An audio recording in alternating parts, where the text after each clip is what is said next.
שימו לב איך אותו מוצר נמכר בצורות שונות לחלוטין.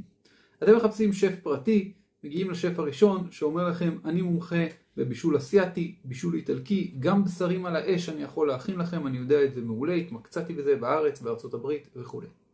השף השני לעומת זאת אומר לכם, תקשיבו, אני מוכר לכם ערב של חוויה איכותית עם האנשים שאתם אוהבים. זה אומר שאני מגיע, אני מבשל לכם, אני גם מוזג יין, שוטף את הכלים אחרי זה, בשביל שתוכלו להתמקד באמת בליהנות עם האנשים שאתם אוהבים. איזה שף דיבר אליכם יותר? השף הראשון שדיבר על הדברים הטכניים? כנראה שפחות.